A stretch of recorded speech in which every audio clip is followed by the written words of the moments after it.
کہا کہ ومن تمسک بہ نجا، جو ان سے متمسک رہا اسی نے نجات پائی، اسی نے نجات پائی۔ ومن تخلف عنہم، اور جس نے ان کو چھوڑ دیا، کوئی اور راستہ پکڑ لیا، جملہ ذرا سا میں اپنے حوالے سے آپ کے حوالے کر رہا ہوں، جس نے ان کو چھوڑا اور دوسرا راستہ اپنایا، اللہ کہے گا جاؤ جہنم کے راستے پر،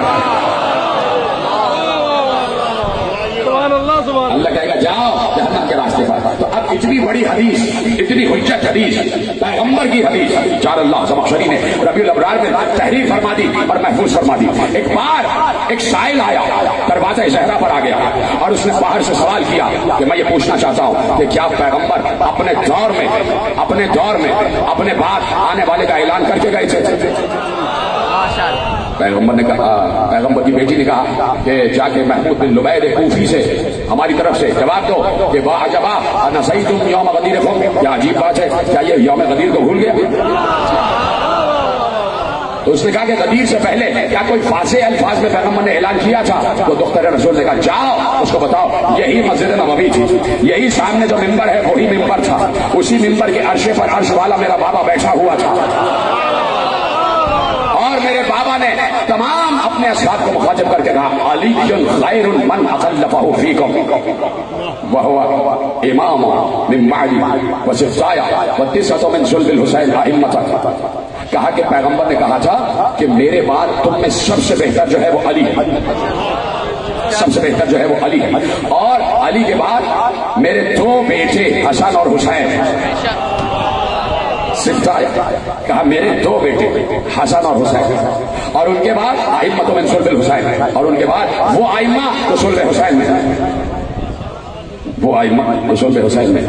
اور پھر حدیث آگے بڑھی کہ پیغمبر نے ارشاد فرمایا جو ان سے متمسک رہے گا وہ ہدایت پائے گا، اور جو ان کو چھوڑ دے گا وہ در در بھٹکتا رہے گا۔ اس نے کہا ٹھیک ہے، اس نے کہا تو پھر بات یہ ہے کہ اعلان کیوں نہیں کیا گیا، علی باہر کیوں نہیں آ گئے؟ بول رہا ہوں اپنے موضوع کی طرف، موضوع تو چل ہی رہا ہے، کہا پھر علی باہر کیوں نہیں آئے اور جا کے گھر گھر اعلان کیوں نہیں کیا؟ ایک بار زہرا نے بڑا عجیب فلسفہ دیا کہ جا کے اس سے کہو مثل الامام مثل الکعبہ استؤتی ولا تاتی، امام کی مثال کعبے کی طرح ہے، سب کو کعبے کی طرف آنا ہوتا ہے، کعبہ کہیں نہیں جاتا۔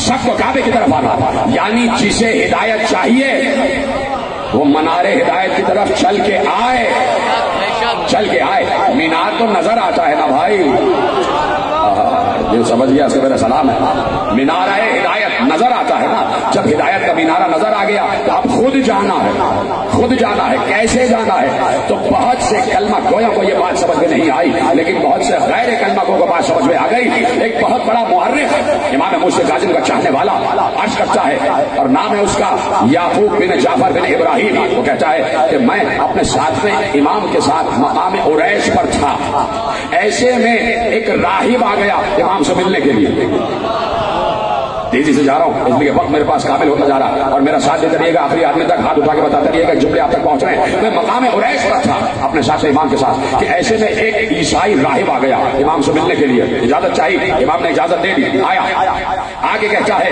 کہ میں بہت دنوں سے 30 برس ہو گئے کہ میں تلاش میں تھا کہ کوئی ایسا عالم کامل مل جائے کہ جو میری رہنمائی کرے حق و صداقت کی طرف۔ میں مسلسل مناجات کرتا تھا کہ ایک بار میں نے خواب میں دیکھا کہ کوئی مجھ سے کہہ رہا ہے کہ شام کی بلندیوں پر جاؤ، وہاں پہ ایک عالم رہتا ہے، اس کے پاس جاؤ، تمہارے مسئلے کا حل اسی کے پاس۔ اب امام سے بتا رہا ہے اپنا سفر، کہا کہ میں شام کی بلندیوں پر دمشق کے پہاڑوں پر پہنچا، وہاں پہ ایک عالم توریت مطران نام اس کا وہ رہ رہا تھا، میں اس کے پاس گیا، میں نے کہا کہ مجھے خواب میں آپ کی طرف بشارت دی گئی ہے، میں چاہتا ہوں کہ آپ حق و صداقت کی طرف میری رہنمائی کریں۔ کہا سنو، اب وہ عالم توریت کا عالم وہ کہتا ہے، وہ عالم انجیل کا عالم عیسائی وہ یہ کہتا ہے، مطران اس کا نام، وہ یہ کہتا ہے کہ سنو میں انجیل کا اس وقت سب سے بڑا عالم ہوں، اس وقت میں اللہ کی کتاب انجیل کا سب سے بڑا عالم ہوں، لیکن روئے عرش پر کوئی ایک ایسا بھی ہے جو مجھ سے بھی بڑا عالم ہے، جو مجھ سے بھی بڑا عالم ہے، جو مجھ سے بھی بڑا عالم ہے، کا سنو، اگر انجیل اور تمام صحابہ آسمانی اس کی معرفت چاہتے ہو، انجیل کے تمام گوشوں کی معرفت چاہتے ہو، میں بیٹھا ہوا، اس نے کہا، اس راہب نے کہا کہ میں نے اس مطران سے کہا کہ میں انجیل کا مطالعہ بھی کر چکا ہوں، مزامیر داؤد کا مطالعہ بھی کر چکا ہوں، میں توریت کے اسفار اربع کا بھی مطالعہ کر چکا ہوں، میں نے قرآن کی آیتوں کا بھی مطالعہ کیا ہے، مجھے بتائیے کہ حق کیا ہے؟ سنو، اگر انجیل کے تمام معاملات کی رہنمائی چاہتے ہو تو انجیل کا سب سے بڑا عالم میں ہوں، اور اگر توریت کے تمام اسفار کی رہنمائی چاہتے ہو تو اس وقت توریت کا سب سے بڑا عالم ہے بن شراجیل سامری، جاؤ اس سے علم توریت سیکھو۔ پہنچ گئی بات؟ تیسرا جملہ یہ کہتا ہے کہ اگر انجیل، توریت، مزامیر داؤد، صحیفہ ہود، جتنے انبیاء پر صحیفے اترے تمام صحیفوں کا علم اور جو کچھ خبر خیر آسمانوں سے اترتی ہے، اگر ان سب کا علم چاہیے تو سفر کرتے ہوئے مدینے پہنچ جا، سفر کرتے ہوئے مدینے پہنچ جاؤ، وہاں سب سے بڑا عالم رہ رہا ہے۔ کیا کہا تھا بی بی نے کہ مثل الامام مثل الکعبہ استوتی ولا تاتی، امام کی مثال کعبے کی جیسی ہوتی ہے، سب کو کعبے کی طرف جانا ہوتا ہے، کعبہ کہیں نہیں آتا۔ اب عالم انجیل کہہ رہا ہے کہ سب سے بڑا عالم توریت و زبور و انجیل و صحفاء انبیاء وہ رہ رہا ہے مدینے میں، کہا جاؤ اس کے پاس سفر کرتے ہوئے جاؤ، سواری پر جاؤ، اگر سواری نہیں ہے تو پیدل جاؤ، اگر پیدل نہیں جا سکتے تو گھٹنوں کے بل جاؤ، اگر گھٹنے جواب دے گئے تو گھسٹتے ہوئے جاؤ۔ سننا ہے جیسے محنت سے میں پڑھ رہا ہوں ویسے محنت سے آپ کو سننا بھی چاہیے، کہ اگر گھٹنے جواب دے گئے ہیں تو گھسٹتے ہوئے جاؤ اور اپنے آپ کو اس عالم تک پہنچاؤ۔ ایک عجیب بات ہے کہ ایک عالم انجیل کو یہ بات معلوم ہے کہ امام تک خود جانا ہوتا ہے، امام تک خود جانا ہوتا ہے۔ یہ جہاں ہم بیٹھے ہیں ہمارا گھر تو نہیں ہے نا، ہم اپنے گھر میں تو نہیں بیٹھے، تو ہمیں بھی یہ بات معلوم ہے کہ امام سے ملنا ہے تو امام کی طرف آنا ہوتا ہے۔ 1400 برس سے اپنے گھر سے نکل کے اپنے آپ کو درگاہ امام تک پہنچایا ہوا ہے، کہا کس سے ہوئے جاؤ، پہنچو، کہا مجھے نہیں پتا وہ کہاں ہے، کہا یثرب جاؤ، کہا یثرب مجھے نہیں پتا یثرب کیا ہے، کہا وہ دور جاہلیت میں مدینے کا نام تھا، کہا اب اس کا نام ہے مدینہ الرسول، جاؤ مدینے جاؤ، اور وہاں بنی نجران کے باغ کے قریب جانا، وہیں سامنے محلہ ہے، اس محلے میں ان کا گھر ہے، اس گھر کے سامنے ایک بوڑھا ہے جو چٹائیاں بن رہا ہے،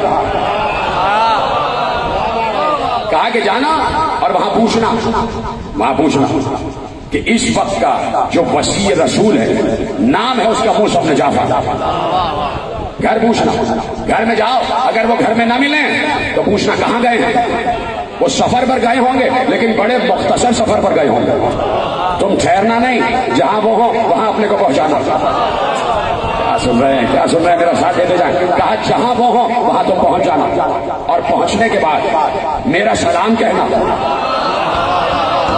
اور کہنا شام کی بلندیوں پر ایک عالم بہت عرصے سے رہ رہا ہے اور اس کی خواہش یہ ہے کہ وہ آپ کی خدمت میں حاضر ہو، آپ کے دست ادب پر، آپ کے دست تقدس پر، آپ کے دست طہارت پر لا الہ الا اللہ محمد رسول اللہ پڑھے۔ کیا کہنے کا اس میں باری آبی ہوگا تو میں یہاں سے سفر خود بخود کرتا چلا جاؤں گا۔ روایت میں لکھا، دیکھیے راوی عجیب ہوتا ہے، راوی نہ صرف یہ کہ الفاظ کو محفوظ کرتا ہے بلکہ حرکات و سکنات کو بھی محفوظ کرتا ہے۔ راوی نے کہا یہ راہب جب امام سے یہ پورا سفر بیان کر رہا تھا تو اس کے ہاتھ میں عصا تھا اور عصا پر اپنے چہرے کو ایسے رکھا ہوا تھا، بوڑھا ہے نا، عصا سے اپنے چہرے کو ٹکایا ہوا ہے اور امام سے باتیں کر رہا ہے۔ جب سفر تمام ہوا، گفتگو تمام ہوئی تو کہا کہ اجازت ہے کہ بیٹھ جاؤں، کہا بیٹھ جاؤ، کہا ہاتھ ایسے رکھ کے بیٹھنا چاہتا ہوں، کہا یہ ہمارا طریقہ نہیں ہے، کہ نہیں ہاتھ باندھ کے نہیں بیٹھ سکتے، ہاتھ باندھ کے نہیں بیٹھ۔ دیکھیے آئمہ کا طریقہ یہ رہا ہے کہ آئمہ نے کبھی اپنے گھٹنے چھونے نہیں دیے، اپنے پاؤں کو ہاتھ نہیں لگانے دیا، جب آئمہ بیٹھتے ہیں تو پاؤں پھیلا کے کبھی نہیں بیٹھے، یہ پیری مریدی کا چکر آئمہ نے نہیں چلایا۔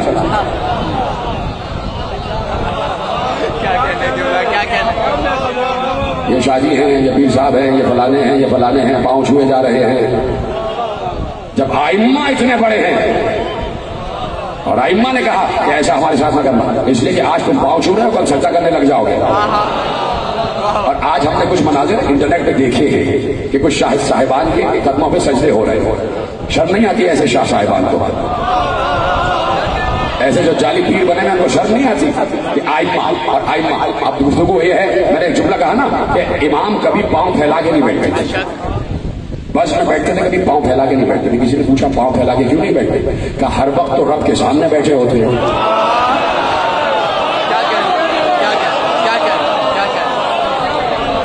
یہ ہے، اس طرح رب کو محسوس کرو، اس طرح رب کو محسوس کرو۔ اس وقت بھی تو اللہ ہمارے ساتھ ہے، تو جس وقت کوئی شاہ صاحب اپنے پاؤں چھوا رہے ہوتے ہیں تو کیا اللہ ان کو نہیں دیکھ رہا ہوتا؟ توجہ فرمائی آپ نے؟ تو کہا نہیں بیٹھ جاؤ اور ہاتھوں کو ہٹا لو، ہاتھ نہیں باندھو۔ اس نے کہا کہ میرے استاد نے جہاں سے میں آ رہا ہوں اس کے پیغام کا آپ نے جواب نہیں دیا، اس نے سلام بھیجا ہے۔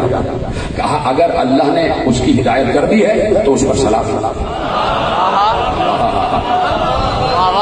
اللہ نے اگر اس کی ہدایت کر دی ہے تو اس پر سلام۔ بات چیت شروع ہو گئی۔ کہا کہ تم اپنے دور کے عالم ہو، تم صحفائے انبیاء کا علم رکھتے ہو؟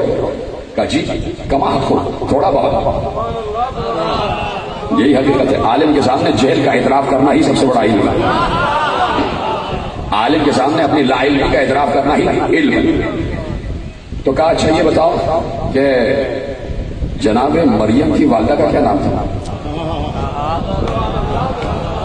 عالم طورے سے، عالم انجیل سے پوچھا جا رہا ہے کہ حضرت مریم کی والدہ کا کیا نام تھا؟ اور یہ بھی بتا دو کہ جناب مریم کے وجود میں روح عیسیٰ کس دن پھونکی گئی؟ کیا ختم کر دوں بات؟ میں مسلسل کہہ رہا ہوں کہ میرا موضوع ساتویں امام ہے، اور اس وقت یہ تصور کرو کہ ساتویں امام کے دور ہی میں رہ رہے ہیں۔ تھوڑا سا یہ تصور کر لو کہ ہر دور کا ہادی، ہر دور کا محمد ہی ہوتا ہے، تو سمجھ لو کہ اس دور کے محمد نہیں، اس دور کے محمد کے دور میں جی رہے ہو، تو اب کیسے ان کا ذکر سننا ہے یہ تم جانا اور تمہاری مبدت و معرفت جانے۔ کہا کہ کس دن وجود مریم میں روح عیسیٰ پھونکی گئی اور کس دن عیسیٰ کی ولادت ہوئی؟ اس نے سر جھکا کے کہا میں نہیں جانتا۔ یہیں سے اس نے اعلان کر دیا کہ میں نہیں جانتا کا مطلب یہ ہے کہ میں حجت نہیں ہوں۔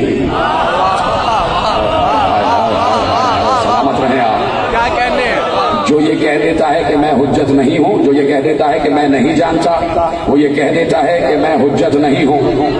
اور جب وہ یہ کہتا ہے کہ میں حجت نہیں ہوں تو اس کا مطلب ہے کہ وہ اعتراف کرتا ہے کہ میں سربراہی کے بھی قابل نہیں ہوں۔ تو اس نے تو ایک مرتبہ کہا کہ میں نہیں جانتا، کسی نے تو 70 مرتبہ کہا تھا کہ اگر علی نہ ہوتے۔ ٹھیک ہے، تو اس نے اعلان کر دیا کہ میں حجت نہیں ہوں، اس لیے کہ میں نہیں جانتا۔ آپ ارشاد فرمائیے، کہا کہ جناب مریم سلام اللہ علیہا کی والدہ کا نام مرسا تھا۔ مرسا سریانی میں مرسا، اور اس کا ترجمہ عربی میں وہیبہ۔ امام کہہ رہا ہے ترجمہ عربی میں وہیبہ۔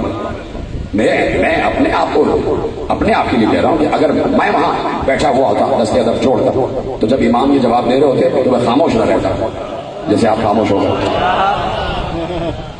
کہا کہ مریم کی والدہ کا نام مرسا، جس کا عربی میں ترجمہ وہیبہ۔ اور سنو، جب مریم کے وجود میں روح عیسیٰ پھونکی گئی وہ جمعے کا دن تھا، جبرائیل نازل ہوئے جمعے کے دن، اور اللہ کے نبی نے اس لیے جمعے کو عید کا دن قرار دیا کہ اس دن آسمانوں سے روح اتری۔ ہائے ہائے ہائے ہائے، یعنی جس دن آسمان سے روح اترے وہ دن عید کا دن ہوتا ہے۔ کبھی 3 شعبان بھی عید ہے، 15 رمضان بھی عید ہے۔ توجہ فرمائی، کہا وہ دن عید کا دن ہے۔ اور جناب مریم کا بیٹا عیسیٰ منگل کے دن پیدا ہوا۔ جمعہ روح ہو گئی، ہفتہ اتوار پیر، 3 دن بعد کا منگل کے دن عیسیٰ کی ولادت ہوئی، جب 4:30 پہر دن کا چڑھ چکا تھا۔ جب دن کے 4:30 پہر چڑھ چکے تھے، زوال کے بعد جناب عیسیٰ کی ولادت ہوئی۔ اور بتا کیا تجھے معلوم ہے کہ عیسیٰ کی ولادت کس جگہ ہوئی؟ کہا مجھے نہیں معلوم۔ کہا فرات کے کنارے۔ کیا کہنا کا فرات کے کنارے. اسی لیے شط فرات کو ناصریہ بھی کہا جاتا ہے. اسی ناصریہ کی وجہ سے عیسائی نصرانی کہلاتے ہیں کہ وہاں پر جناب عیسیٰ کی ولادت ہوئی. کہا کہ فرات کے کنارے عیسیٰ کی ولادت ہوئی. ایک بار لرس رہا تھا, اس کے رونگٹے کھڑے تھے, یہ کون سا عالم ہے کہ جہاں وہ باتیں یہ جو انجیل میں بھی پوشیدہ ہیں, جو سر انجیل ہے, وہ ایسے بیان کر رہے ہیں کہ جیسے سارے اسرار ان کے سامنے کھلے ہوئے ہیں, سارے اسرار ان کے سامنے شہود اور ظہور کی منزل پر ہیں.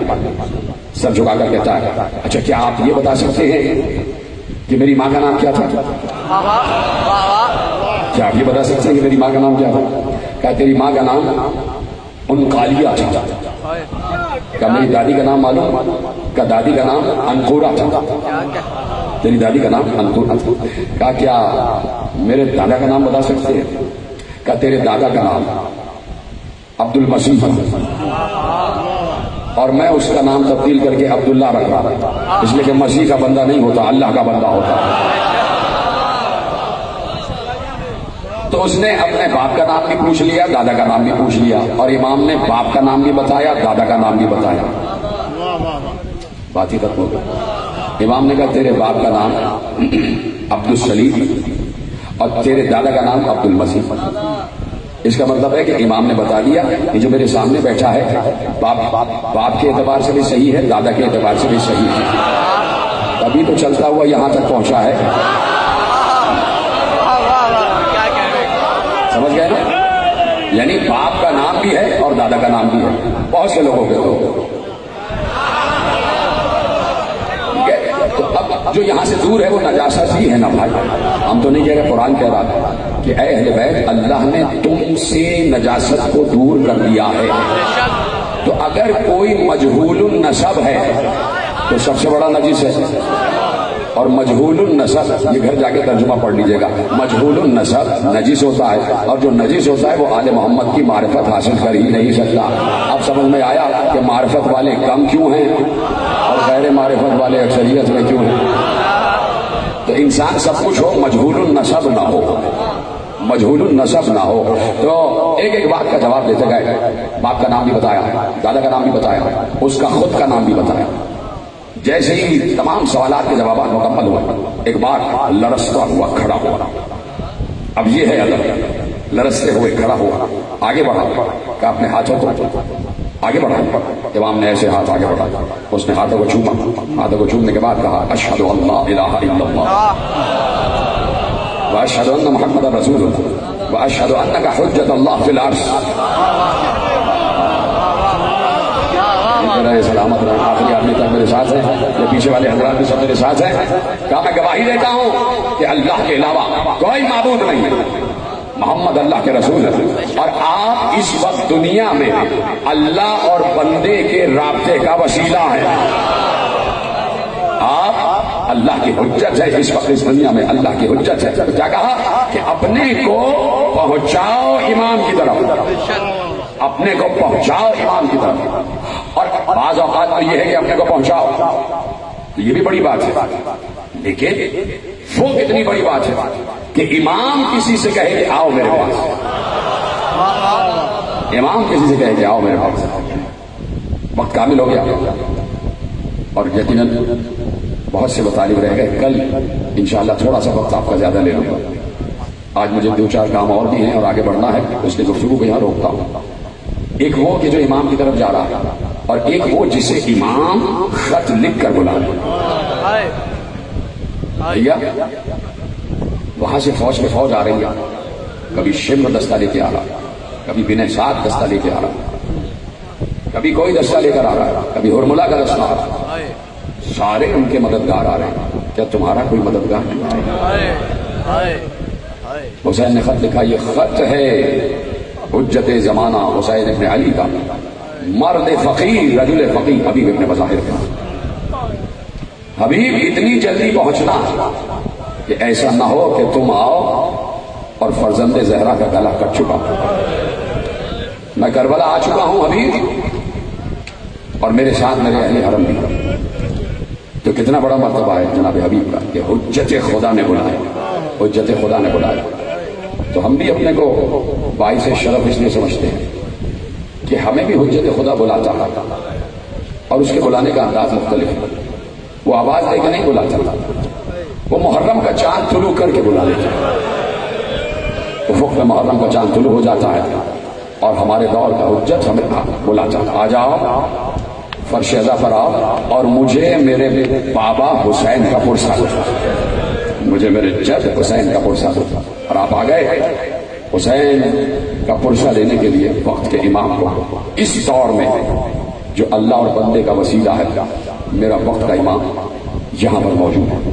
ان کے سامنے دستے ادب جوڑ کے ممبر میں بیٹھتا ہوں، ان سے اجازت لے کر بیٹھتا ہوں. مولا یہ تمام محب بیٹھے ہوئے ہیں، مولا بلا تفریق مذہب و ملت بیٹھے تھے. ان میں مولا اہل سنت بھی ہیں، اہل تشیع بھی ہیں، ان میں عیسائی بھی ہیں، ان میں غیر مذہب بھی ہیں. مولا یہ سب اپنی اپنی جانبداری بھول کے حسین کی مجلس میں آئے ہیں. یہ سب حسین کو پرسہ دینے آئے ہیں، آپ کو پرسہ دینے آئے ہیں. مولا ان سب کو آپ کی ضمانت میں دے رہا ہوں، بشمول اپنے آپ کے، بشمول اپنے گھر والوں کے، ان سب کے گھر والوں کو آپ کی ضمانت و حفاظت میں دے رہا ہوں. میرے مولا میرا یقین ہے کہ آپ مجھے سن رہے ہیں، آپ یہاں تشریف فرما ہیں، آپ کے حوالے کر رہا ہوں سب کو. مولا ان سب کی حفاظت کیجیے گا. مولا ان کو ہر بلا اور وبا اور آفت ناگہانی سے، ہر عرضی اور سماوی بلا سے محفوظ رکھیے گا. مولا ان کے بچوں کی حفاظت کیجیے گا.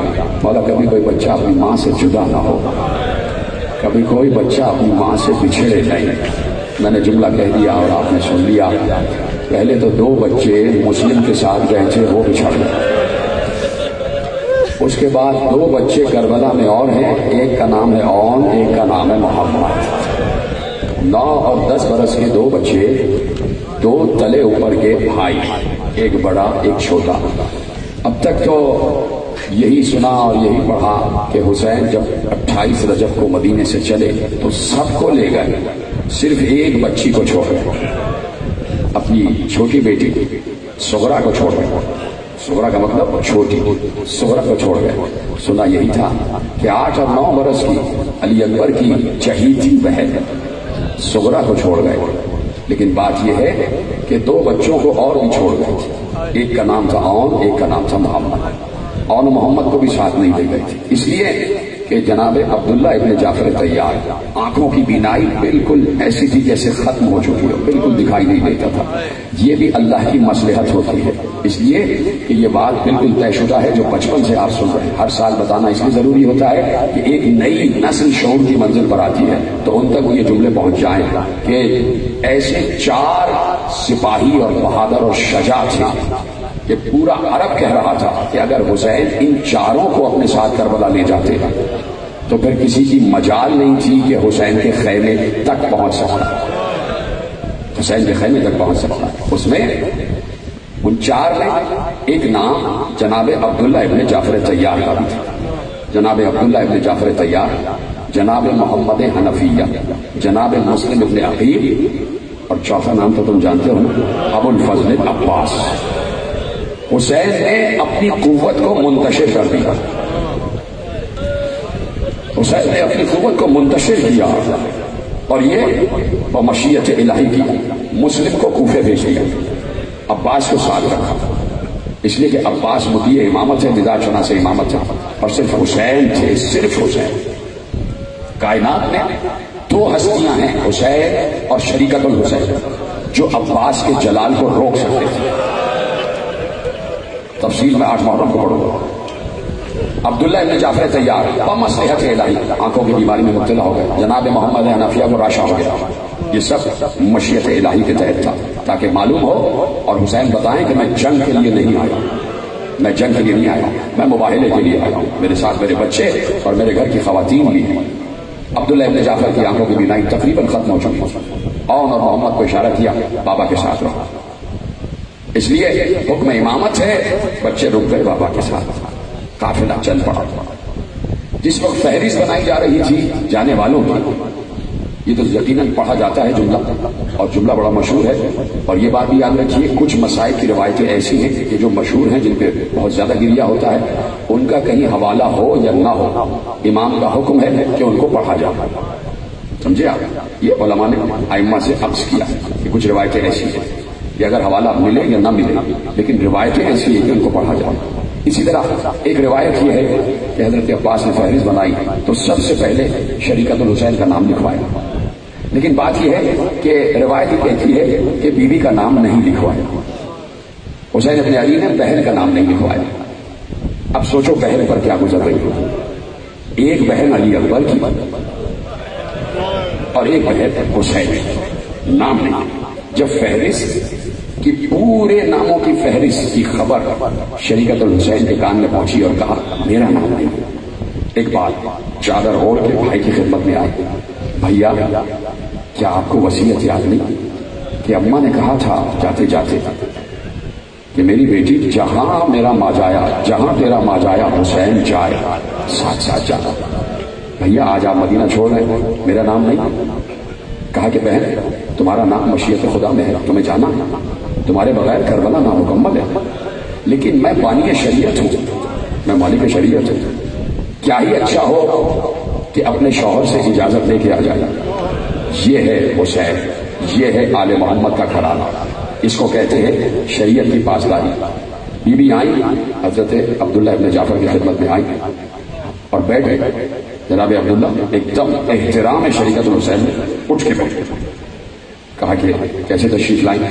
کہا کہ بھیا جا رہے ہیں اور آپ سے اجازت مانگے۔ رونے لگے عبداللہ ابن جعفر، رونے لگے، کہا کہ آپ کیسی بات کرتی ہیں، آپ اور مجھ سے اجازت مانگے؟ میں کون ہوتا ہوں روکنے والا؟ اس لیے کہ اگر میں نے روکا تو اس کا مطلب ہے کہ میں اپنے مولا علی کی وصیت کو رد کر دوں گا۔ کہا کہ بیوی آپ کو یاد نہیں کہ جب آپ کے بابا علی میرے سر پر صحرا باندھ رہے تھے تو انہوں نے یہی کہا تھا عبداللہ جب بھی حسین مدینہ چھوڑے تو زینب کو روکنا نہیں، اجر کو مطلب کہ نہیں، میرے بھیا نے کہا ہے کہ آپ سے اجازت ضروری ہے۔ سینے پہ ہاتھ رکھ کے کہا کہ بیوی مجھے گنہگار نہ کرے، آپ خود امر کی مالکہ ہیں۔ شہزادی کو اجازت مل گئی، سلام کیا اور آگے قافلے میں شامل ہو گئی۔ قافلہ چل پڑا، قافلہ چل پڑا، چلتے چلتے قافلہ دور پہنچا تھا، تھوڑی دور پہنچا تھا کہ محلہ بنی ہاشم سے کچھ لوگ قافلے کی طرف آتے ہوئے دکھائی دیے۔ کوئی ہاتھ کا اشارہ کر کر کے کہہ رہا تھا کہ کچھ دیر عباس، کچھ دیر روک دو، عباس کچھ دیر روک دو۔ عباس قافلے کا چلایا کرتے تھے، کبھی آگے جاتے تھے کبھی پیچھے آتے تھے۔ اب جو پیچھے آئے تو دیکھا سامنے سے عبداللہ ابن جعفر طیار اپنے دونوں بیٹوں کا ہاتھ پکڑے ہوئے، ایک ہاتھ اون کے ہاتھ میں، ایک ہاتھ محمد کے ہاتھ میں پکڑے ہوئے آ رہے ہیں۔ یا تو ان دونوں بیٹوں کا ہاتھ پکڑا ہوا ہے یا دونوں بیٹوں نے باپ کو سہارا دیا ہوا ہے۔ جیسے ہی کہا آقا قافلہ روک دیجیے، حسین ابن علی نے کہا عباس ابھی تو چلے ہی، کیوں روک دیتے؟ کہا پیچھے سے عبداللہ آ رہے ہیں، جعفر طیار کے صاحبزادے آ رہے ہیں اور ان کے ساتھ ان کے دو بیٹے تھے۔ اب یہ بات صرف حسین کو معلوم، قافلہ روکا گیا۔ جناب عباس نے کہا کہ کتنی دیر کے لیے رکنا ہے؟ کہا کچھ دیر رکنا ہے۔ کہا تو کیا خیمے لگا دیا جائے بیویوں کے لیے؟ کہا سب کے لیے نہ لگانا، صرف شریکت الحسین کے لیے لگانا۔ میں جملے پڑھ رہا ہوں اور آپ سن رہے ہیں اور میں دیکھ رہا ہوں کیسے آپ کے چہرے کے لیے خون ہو رہے ہیں۔ یہی طریقہ ہے، میں آپ کو بتا رہا ہوں کہ مجھ سے برداشت نہیں ہوتا جب میں خود مسائل پڑھ رہا ہوتا ہوں یا سنتا ہوں۔ میں اسی لیے ذرا سا دیر سے بھی آتا ہوں کہ جب ذاکر مسائل پڑھتا ہے تو میری ہچکیاں بن جاتی ہے، تو اس لیے میں بھی چاہتا ہوں ویسے ہی آپ سنیں۔ میں ذرا رک رک کے پڑھ رہا ہوں اس لیے کہ میرا کلیجہ پھٹ جاتا ہے۔ میرے سامنے وہ تمام مناظر آ رہے ہوتے ہیں کہ کس طریقے سے خیمے لگائے گئے۔ کہا صرف شریکت الحسین کا خیمہ لگے گا۔ خیمہ لگا دیا گیا، بیوی اس میں آ گئی۔ کہا کہ بھیا مجھے کیوں خیمے میں بٹھایا ہے؟ کہا کہ آپ کے شوہر عبداللہ آ رہے ہیں۔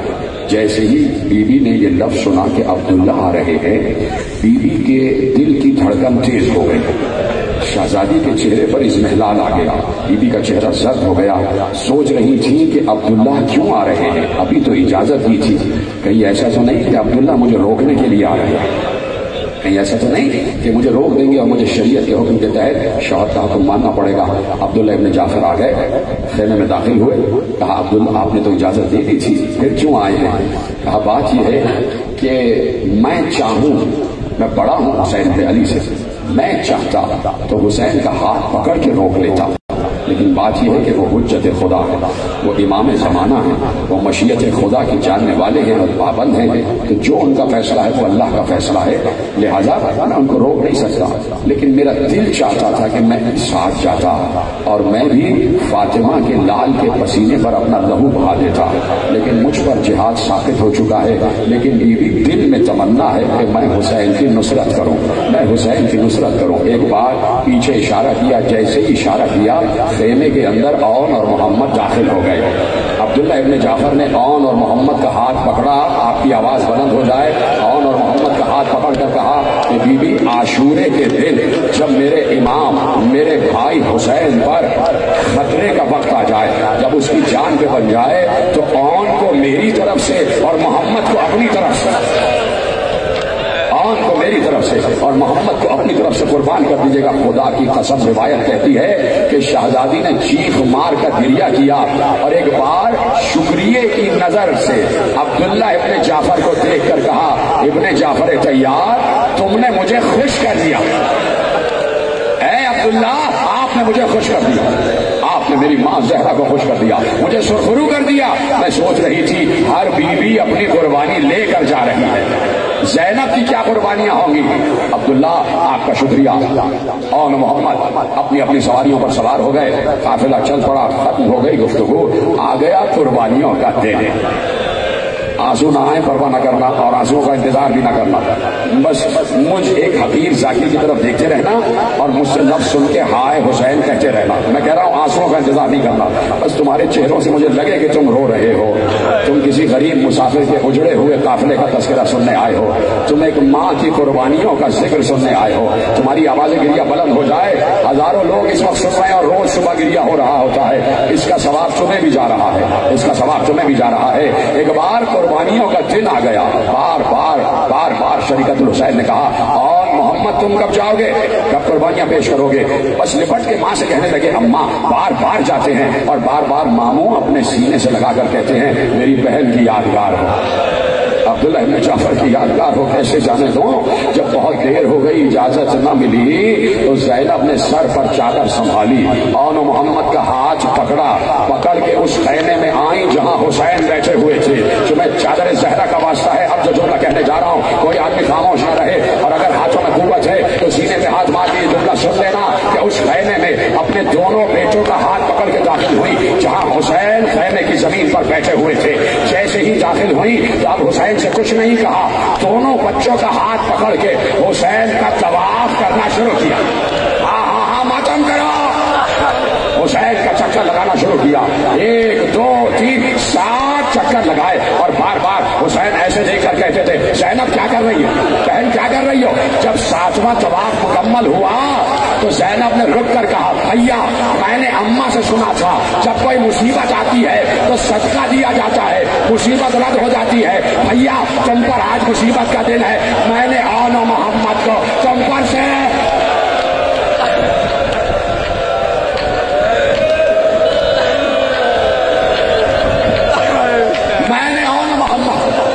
صدقہ کر دیا۔ اور بھیا سننا، جملہ سننا، نوجوانوں تمہارے تو ہاتھ میں قوت ہے نا، تمہیں چادر زہرا کا واسطہ سینے پہ ایسے ہاتھ مارو کہ آواز آئے، ماتم کی آواز آئے، ماتم کی آواز آئے۔ آج اس لیے کہتا ہوں نا کہ شریعت الحسین کے بچوں کا تذکرہ ہے، اس لیے کہہ رہا ہوں کہ رو، اس لیے کہہ رہا ہوں رو، کیوں کہہ رہا ہوں پتہ ہے؟ اس لیے کہ زینب اپنے بچوں کے لاشوں پر نہیں روئی۔ کیا گریہ کر رہے ہو، کیا گریہ کر رہے ہو؟ جتنے حضرات بیٹھے، یہ جتنی پس پردہ خواتین میری مائیں بہنیں بیٹھی ہے، خدا تمہارے سہاگ کو، تمہارے بچوں کو سلامت رکھے۔ کہا بھیا میں نے اماں سے سنا ہے کہ صدقہ دینے سے مصیبت رد ہو جاتی ہے، اور بھیا میں نے اماں سے یہ بھی سنا ہے کہ صدقے کو زیادہ دیر گھر میں رکھا نہیں جاتا، صدقے کو فوراً باہر نکالا جاتا ہے۔ اے بھیا میرے بچوں کو اجازت دے دو، میرے بچوں کو، میری قربانیوں کو اجازت دے دو۔ اب سوچو کہ بھائی پر کیا گزر رہی ہو، جو بہنوں سے محبت کرنے والے بھائی ہے نا، وہ سوچے کہ جب بہن یہ جملے کہہ رہی ہو تو بھائی پر کیا گزرتی ہے، اور بھائی بھی حسین جیسا، بہن بھی بنت علی جیسی، اور قربانیاں بھی بھانجو یعنی آن محمد جیسا، تو حسین پر کیا گزری یہ حسین جانتے ہیں۔ ابھی محشر میں جب کربلا کا منظر دکھایا جائے گا تو سب مل کے حسین سے پوچھیں گے مولا آپ کے دل پر اس وقت کیا گزری تھی، آج تو بھیا کر لو نا. کہا بھیا میری قربانیوں کو اجازت دے دو. کہا بہن بہت بڑی بات آپ نے کہہ دی. اب آپ نے کہا ہے تو حسین رکے گا نہیں. جائیے اور محمد کو اجازت مل گئی. جملہ سنیں گے. مقتل کا ایک منظر آپ کے حوالے کر رہا ہوں. کہ جاؤ اور محمد جاؤ. حسین اور عباس آگے بڑھا. دونوں بچوں کے گھوڑے در خیمہ پہ آ رکھے کھڑے کر دیے گئے. اور ابھی حسین اون کا ہاتھ پکڑے ہوئے تھے. عباس محمد کا ہاتھ پکڑ کے لے کے جا رہے تھے. تو بی بی زینب سلام اللہ علیہ نے کہا بھیا ایسے نہیں جانے دوں گی بچوں کو. ابھی رک جائیے کچھ دیر رکیے. میں ذرا بچوں کو تیار تو کر دوں. اپنی قربانیوں کو تیار تو کر. سنیں کہ کیسے تیار کیا. بچے خیمے میں لائے گئے. حسین اور عباس بھی آ گئے, بیویاں بھی آ گئی. شریعت الحسین نے ایک صندوق کھولا, 2 امامے نکالے. کہ یہ امامہ جعفر طیار کا امامہ ہے. کہ دوسرا امامہ میرے بابا حیدر کرار کا امامہ ہے. 2 بچوں کو نانا اور دادا کی وراثت دی. اور کہا بچوں ایسی جنگ کرنا کہ فوج شام سے الامان الحفیظ کی آواز آ جاتا. بچوں دیکھو ماں وصیت کر رہی ہے, نصیحت کر رہی ہے کہ میں اس سے خوش ہو جاؤں گی جو عمر سعد کے خیمے تک پہنچ جائے. جو عمر سعد کے خیمے تک پہنچ جائے. اور سنو بچوں میں اسے دودھ نہیں بخشوں گی اگر تم دریا تک چلے گئے. خبردار دریا کا رخ نہ کرنا. خبردار پانی کو آنکھ اٹھا کے نہ دیکھنا. اس لیے کہ علی اصغر پیاس کا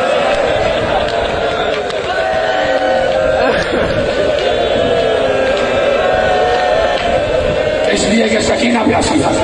بچوں پانی کی طرف نگاہ اٹھا کے نہ دیکھنا. ماں کو جھک کر سلام کیا. بچوں نے دست ادب جوڑ دیا, جھک جھک کے سلام کیا. اماں جیسا آپ کہہ رہی ویسا ہوگا. اماں جانے تو دیجیے, جانے تو دیجیے. میدان جنگ میں جعفر طیار اور حیدر کرار کی یاد دلا دیں. جنگ موتا اور جنگ خیبر کی یاد دلا دیں. سلام کیا. 2 بھائیوں نے 2 بھائیوں کو سوار کرا. چلے اور محمد چھوٹے چھوٹے نیچے ہاتھ میں ہے. کچھ فوج یزید کے سپاہی کہتے ہیں اب یہ جو دونوں بچے میدان جنگ میں در آئے تو دھستے چلے جا رہے تھے, آگے بڑھتے چلے جا رہے تھے. لاکھوں کو کاٹا. جب کہا جائے تو یقین کرو کہ لاکھوں کو کاٹا. اس لیے کہ دونوں کی رگوں میں جعفر طیار اور حیدر کرار کا خون تھا. زینب راتوں کو وصیت نہیں, لوری جو سناتی تھی نا بچوں کو, جو لوری سناتی تھی, کبھی موتا کے قصے سناتی تھی, کبھی خیبر و خندق کے قصے سناتی تھی. اور اس دن کے لیے زینب نے بچوں کو تیار کیا تھا کہ جب بھائی کے وقت آئے تو ایسی یادگار جنگ کرنا کہ قیامت تک یادگار رہ جاؤ. وہ کہتا ہے کہ بچے قابو میں نہیں آ رہے تھے. اور ادھر بی بی زینب مسلسل کہتی تھی فضا خیمے کے دروازے پر جا, مجھے بتاؤ میرے بچے کہاں تک پہنچا تھا. ماں ہو تو ایسی ہو, قربانیاں ہوں تو ایسی ہو, مجھے بتاؤ بچے کہاں تک پہنچے. بی بی فضا ایک ایک لمحے کی خبر دیتی تھی. شہزادی بچے فوج میں دھستے چلے جا رہے ہیں. شہزادی بچوں نے کشتوں کے پشتے لگا دی. جنگ منفردہ جیت گئے ہیں. شہزادی چاروں طرف سے حملہ ہو رہا ہے اور بچے جعفر طیار کی شان سے جنگ کر رہے ہیں, حیدر کرار کی شان سے جنگ کر رہے ہیں. جب زینب نے سنا فوراً سجدہ شکر میں سر رکھ دیتی تھی. پروردگار تیرا شکر ہے تو نے میرے دودھ کی لاج رکھی, تو نے حیدر و جعفر کے خون کی لاج رکھی. اب میرے بچے کہاں ہیں, اب میرے بچے کہاں ہیں. کہا کہ عمر سعد کے خیمے تک پہنچ گیا. میں خوش ہوں, بچوں سے خوش ہوں. اب میرے بچے کہاں ہیں. کہا کہ دریا کی طرف جا رہے ہیں. ایسے ہی سنا دریا کی طرف جا رہے ہیں. فوراً بی بی زینب کے جبین کے بل آ گیا. کہا میں نے منع کیا تھا کہ دریا کی طرف نہ جانا. میں نے منع کیا تھا کہ دریا کی طرف نہ جانا. کیوں گئے دریا کی طرف, کیا پانی پینے جا رہے ہیں. ایک بار فضا نے روتے ہوئے کہا پانی پینے نہیں جا رہے. عمر سعد دریا کی طرف بھاگ رہا ہے, یہ اس کا پیچھا کرتے ہوئے جا رہے ہیں. کب تک جنگ کرتے ختم کرتی. میں نے تقریر پوری جنگ کی تفصیل مقتل میں لکھی ہوئی ہے. ایک بار عمر صاحب نے کہا یہ بچے ایسے کسی کے قابو میں نہیں آئیں گے. تم تو سنتے ہو نا کہ آخری وقت میں جس کے پاس جو تھا اس نے حسین پر حملہ کیا. ادھر بھی حملے کے لیے حکم دیا گیا کہ تیر والے تیر برسائے, نیزے والے نیزے برسائے, تلوار والے تلوار چلائیں, پتھر والے پتھر مارے. دونوں بچوں پر چاروں طرف سے فوج حملہ آور ہوئی. ادھر اون گرے, ادھر محمد گرے. کیا سن رہے ہیں, ختم ہو گئی گفتگو. اون و محمد زمین پر گرے. دونوں نے آواز دی مامو آپ پر سلام, مامو آپ پر سلام.